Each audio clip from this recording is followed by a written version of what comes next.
তেল দিলাম করে কোনো মাছ ভাজার সময় দিয়ে দিতে হয় একটু লবণ। তেলে লবণটা দিলে মাছটা লেগে যাওয়ার সম্ভাবনা কম থাকে, মাছটা ভাজাটাও সুন্দর হয়। এই যে আমার চুলা, এখনও চুলা আনতে পারি নাই, ওই যে জ্বালানার মধ্যে ভাঙা চুলা। আমি হচ্ছে কোটিপতি, সবাই ভাবে আমি পার্লার চালাই, আমি অনেক কোটিপতি।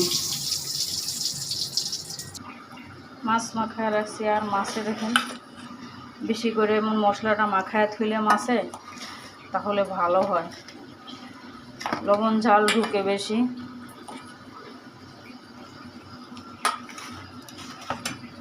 যে মাছগুলো এখন আমি দিয়ে দিব। তেলটা গরম হয়ে গেছে, আর মাছের তেল যত গরম হবে ততই ভালো।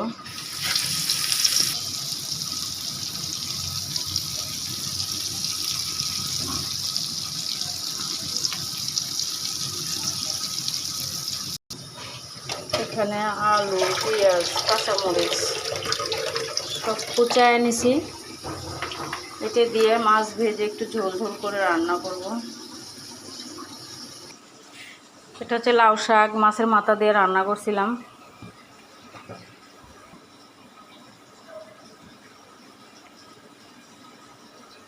এটা খাবো, পরোটা দিয়ে একটু খাবো দেখি। কালকে লাউ শাক কি তুমি দুপুরে খাইছিলা? লাউ শাক দুপুরে খাইছিলা?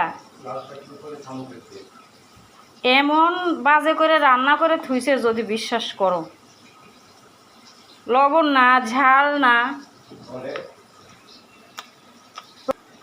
আমরা গ্রামের মানুষ ভাত পছন্দ করি, আর শাকটা কেটে দেওয়া ভাতটা অনেক ভাল লাগে।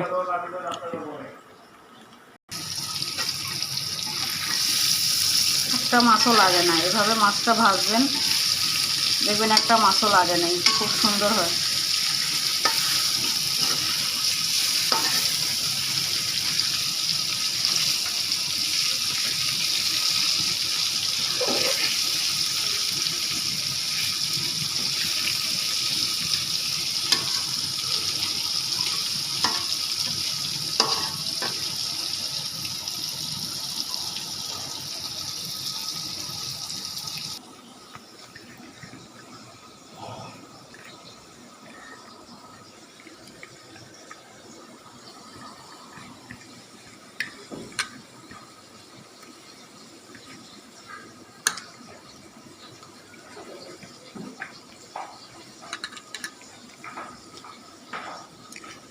মাছ দিয়ে ভেঙে চুলে রানলে কাটার খুব বিরক্ত,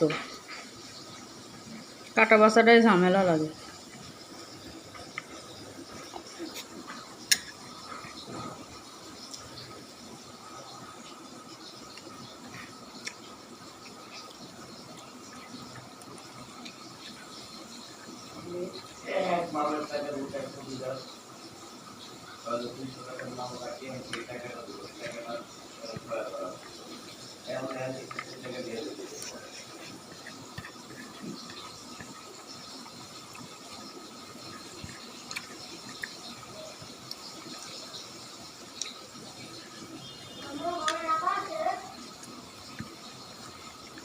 নাপা কি করবি? এই আরে ইয়া করবা, যে 2 টাকা দামে মানে একদম কম দামে যে গ্যাস্ট্রিক ওষুধ আছে না, একটা ওষুধ নিয়ে খাওয়াই দিবা।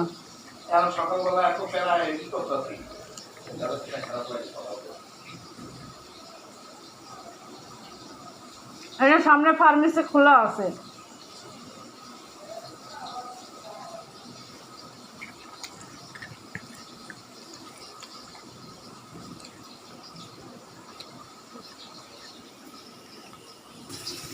খাওয়া হয়ে গেল।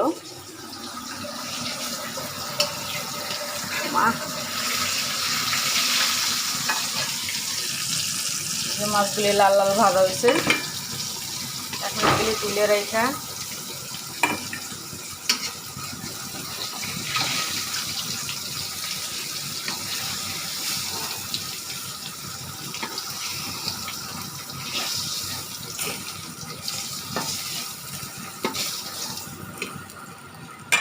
রাখলাম। এখন এই তেলের মধ্যে দেখছেন তেলটা কেমন আছে, দিয়ে দিব এই আলুগুলি।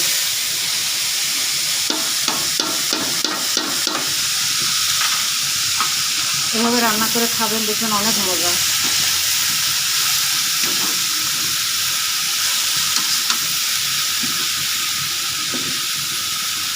আর একটা জিনিস হচ্ছে,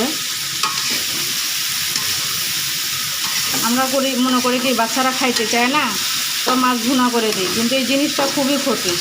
আপনি সবজি দিয়ে রান্না করবেন, সবজি খাওয়া হবো, অল্প খাই বেশি খাইবো, আর মাছটা খাইবো। আর যদি দেখেন যে খালি মাছ গোছ এদিকে রান্না করেন, ডাল আলু ভাজি, তাহলে সবজি খাওয়া হবে না। তো আমি এই তরকারিটা অনেক দিন করি না, আজকে ইচ্ছা করলো তাই করতেছি। এরকম লাল লাল মাছ ভাজা সাথে ডাল ভুনা, জামাই খাবার। আগে গ্রাম দেশের মানুষে জামাই আসলে এভাবে মাছ ভাজতো আর কি। স্বামী স্ত্রীর মধ্যে মিল থাকলে হয় কি ভালো। অনেকের হাজব্যান্ড আছে কোনো রেসপন্স করে না, হ্যাঁ তুমি এটা করছো, তুমি দিবা, আমি দেবো কেন। এই যে দেখেন, এই আজকে আমার এই টাকাটা এক জায়গায় দরকার। অনেকেই জানেন, যারা শুভাকাঙ্ক্ষী, যারা আমার খুব কাছের, যাদের সাথে আমার অনলাইনে ফোনে আলাপ হয়। ফোন আলাপ তো অনলাইনে সবার সাথে হয় না, কিছু কিছু অডিয়েন্স আপু এদের সাথে হয়। আজকে এতটাই দরকার, তো এই রান্না শেষ করে যাই টাকাটা দিব। টাকাটা ম্যানেজ করে দিয়ে গেল।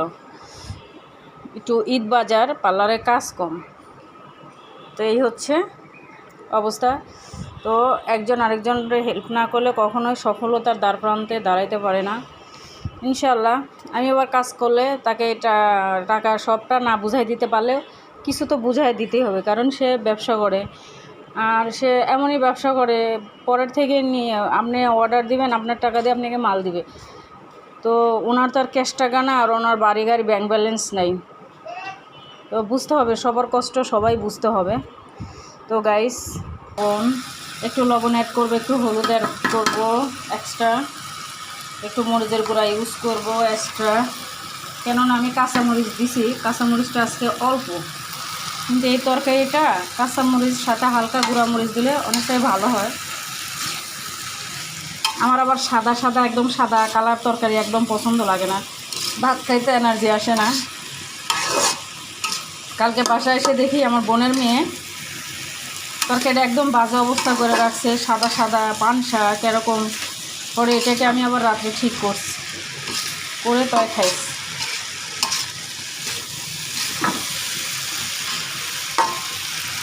একটু ঝাল ঝাল না হলে একটুও ভালো লাগে না তরকারি।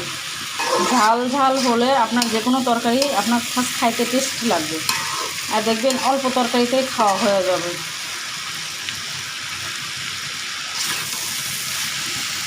আমি আদা রসুন দিতে ভুলে গেছি। এই যে আমার মতো বড় লোক মানুষের ফ্রিজ, এই যে দেখেন খেজুরের গুড় ফ্রিজে রেখে দিছি, এইটাও খেজুরের গুড়, যদি কারো লাগে অর্ডার দিতে পারেন। গাইস দেখেন এত কষ্ট করি, এখন যদি অনলাইনে বেচা কেনার জন্য যে পিসগুলি আনছি, সেগুলি যদি আমার টুকটাক বিক্রি হয়, সেল হয় আপনাদের ভালোবাসা এবং দোয়া, তাহলে আমার আর কষ্ট হবে না। আশা করি পার্লারের কাজ এগুলি দিয়ে আমি চলতে পারবো। তো আপনারা সবাই বেশি বেশি আমার অনলাইন পেজটাকে সাপোর্ট করবেন। আমি বর্তমানে যে আইডিটা চালাচ্ছি, ঘরোয়া ফ্যাশন আইডি, তারপরে এই কারনামার চিরসঙ্গী আইডিটা, আপনারা সাপোর্ট করবেন 2 আইডি থেকেই, আপনাদের কাছে অনুরোধ। আমি এখন যেটা করব, এই মাছটা এখন দিয়ে দিব। মাছটা দিলাম উপরে উপরে দিয়ে দিবে একটু ঝোল। ভিডিওটা লং হয়ে যাচ্ছে, লং হয়ে গেল কিছু করার নাই, ব্লগ ভিডিও একটু লং হয়, এটাই স্বাভাবিক। আর এটা বগুড়া লাল আলু, তো বগুড়া লাল আলু যে আমাদের রাজশাহীর যে লাল আলুটা, এটা সিদ্ধ হইতে একটু পানি লাগে, একটু পানি দিলে ভালো, একটু সফট হয়। অত শুকনো তরকারি আবার ভালো লাগে না। এই হয়ে গেল আমার তরকারিটা। আমি এখন পার্লারে যাব, এটা এখন আমি যদি নাও থাকি কভার করা যাবে আর কি। দুপুরে খাবারটা রেডি করে থুয়ে গেলেই ভালো, নইলে আপনাদের ভাইয়া খাবার পায় না, মানে এলোমেলো হয়ে যায়। এর জন্য আর কি। আমি তরকারিটা শেষ অবধি থাকতে পারবো না, এর কারণেই, কারণ আমার দোকানে যাইতে হবে, চুলায় গ্যাস কম।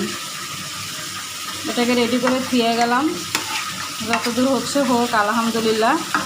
দুপুরে গ্যাস আসলে ব্যবস্থা হয়ে যাবে। এই যে দেখেন চুলায় গ্যাস কম, এই অল্প গ্যাসে রান্না করতে হয়, অনেক সময় লেগে যায়। একটা ভাত, একটা তরকারি, একটা ডাল রান্না করতে গেলে পাক্কা ডাল হয়ই না, মানে 3টে রান্না করতে গেলে গ্যাস চলেই যায়। তরকারিটা বিশেষ করে যেটা লাগবে মশলার মজাটা, আমাদের জিরা ফাঁকি লাগবে কমন, কারণ আমরা নাটোরের মানুষ জিরা ফাঁকি খুব অভ্যস্ত, জিরার ফাঁকি লাগবেই। আদা জিরা রসুন, আদা রসুন বাটা, মানে এই জিনিসগুলি খুব লাগে। অন্য অনেক মানুষ আছে দেখছি গোশে আদা খাইতে খায় বা খালি অন্য কিছুতে খায় না, আমরা আদাটা মাছ, যে কোনো মাছ তরকারি সবটাতেই খাই। তো আল্লাহ হাফেজ গাইস, ভিডিওটা অনেক লং হয়ে গেছে, সবাই দেখবেন, পাশে থাকবেন। দেখেন কালারটা আসছে, জুস কালার আসছে। এটার মধ্যে আমার দেখেন কত সরঞ্জাম, এই সব পাকঘরে লাগে, একটা না ডাবল ডাবল, এই একটা, এই একটা, এই একটা। বেশি পোলাও রান্না করলে এটা ইউজ করি, এটা দিয়ে আটা চটকাই যখন আমি রুটি বানাই। এই খুন্তি, এই খুন্তি, এই খুন্তি, মানে আছে। এই যে ঝাঁঝরা চামিচ, এটা ডাবিক, এটা ভাতের চামিচ, তরকারি চামিচ, এই এভরিথিং আছে এর মধ্যে, সব চামিচ বাটি চামিচ, এই লাড়কি লুড়কি কাঠের এগুলি। আল্লাহ হাফেজ গাইজ, সবাই ভালো থাকবেন, সুস্থ থাকবেন, আল্লাহ হাফেজ। এটাকে এখন ঢাকা দিয়ে দিব, শেষ আমার কাজ। আমি এখন চলে যাব পার্লারে। Tata, bye bye.